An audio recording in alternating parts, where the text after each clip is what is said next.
আলহামদুলিল্লাহ আমার অর্থমন্ত্রী knows the difference. He knows what changes need to be made and he knows what he cannot. আমার বাজেটের উপরে আলোচনা শুরু করার আগে আমি আপনাকে একটু বলে রাখি, আমি বর্তমানে একটু কনফিউজড আছি। বেশ কয়েকদিন ধরে আমাদের বিরোধী দলের নেতাদের অনেকগুলি স্পিচ শুনলাম, শুনে একটা জিনিস বুঝতে পারলাম যে যখন আমাদের অর্থমন্ত্রী কোনো বড় ধরনের প্রজেক্টের কথা বলে তখন ওনারা নারাজ হন, কারণ বাজেটটা অনেক বড় হয়ে যাচ্ছে।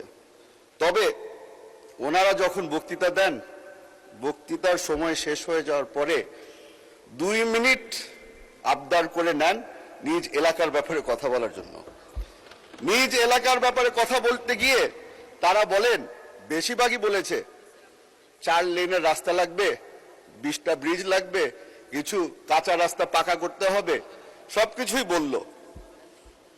কথাগুলো শুনে মনে হলো উর্দুতে একটা কথা আছে, তুম করো তো চমৎকার, হাম করে তো থাক, আর বললামই না। স্পিচে চলে যায় মাননীয় স্পিকার। আমার বাবা বলেছিল, a budget is a moral document for it reveals not only what a government can afford but it also chooses to value.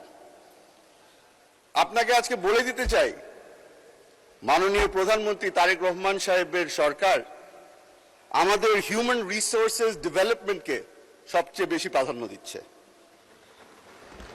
সবাই ছোট ছোট করে বলে, একজনে বলে এডুকেশন, একজনে বলে হেলথ কেয়ার, সবকিছু যদি আপনি এক জায়গায় মিলিয়ে নেন তাহলে ওটাকে হিউম্যান রিসোর্সেস ডেভেলপমেন্টই বলা হয়।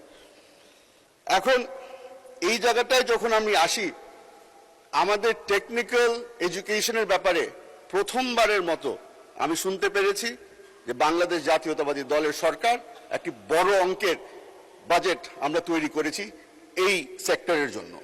আমি তার কারণে ধন্যবাদ জানাই মাননীয় অর্থমন্ত্রীকে।